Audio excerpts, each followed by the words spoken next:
મુન્દ્રા નગરપાલિકાની આગામી ચૂંટણીને લઈને ટિકિટ ફાળવણીના મામલે મુન્દ્રાના રઘુવંશી લોહાણા સમાજમાં ભારે અસંતોષ અને રોષની લાગણી ફેલાઈ છે. લોહાણા સમાજને પરંપરાગત રીતે મળતી 2 બેઠકોના સ્થાને આ વખતે ભાજપ દ્વારા માત્ર 1 જ બેઠક ફાળવવામાં આવતા સમાજના અગ્રણીઓએ આકરો વિરોધ નોંધાવ્યો છે.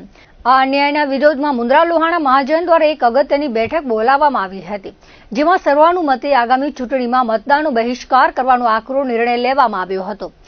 આ અંગે વિગતો આપતા મુન્દ્રા લોહાણા મહાજનના પ્રમુખ અખિલ કચ્છ લોહાણા મહાજનના મંત્રી કિશોર ચોથાણીએ જણાવ્યું હતું કે મુન્દ્રામાં લોહાણા સમાજની નિર્ણાયક સંખ્યા હોવા છતાં દર વખતે મળતી 2 બેઠકોના સ્થાને આ વર્ષે અન્યાય કરીને માત્ર 1 જ સીટ આપવામાં આવી છે.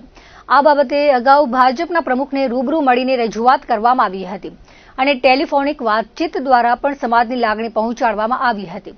જોકે પક્ષ તરફથી માત્ર આશ્વાસન જ મળ્યું હતું અને અંતે ટિકિટની ફાળવણીમાં સમાજની ઉપેક્ષા કરવામાં આવી છે. ગઈકાલે યોજાયેલી આ બેઠકમાં 70 જેટલા સભ્યો અને સમાજના અગ્રણીઓ ઉપસ્થિત રહ્યા હતા. બેઠકમાં સર્વાનુમતે નક્કી કરવામાં આવ્યું હતું કે જો સમાજની માંગણી સંતોષવામાં નહીં આવે તો રઘુવંશી સમાજ કોઈ પણ વોર્ડમાં મતદાન નહીં કરે અને સંપૂર્ણપણે ચૂંટણી પ્રક્રિયાનો બહિષ્કાર કરશે. સમાજને દર વખતે નગરપાલિકામાં કહું કે પંચાયત ઓફિસમાં કહું 2 સીટ આપવામાં આવે છે. આ વખતે 1 સીટ આપવામાં આવે છે તો અમારો સમાજ પરિવાર આ વખતે વિરોધ કરે છે કે જ્યાં સુધી અમને પૂરો સપનો નહીં મળે ત્યાં સુધી અમારા સમાજ કોઈ પણ વોટિંગમાં નહીં કરે.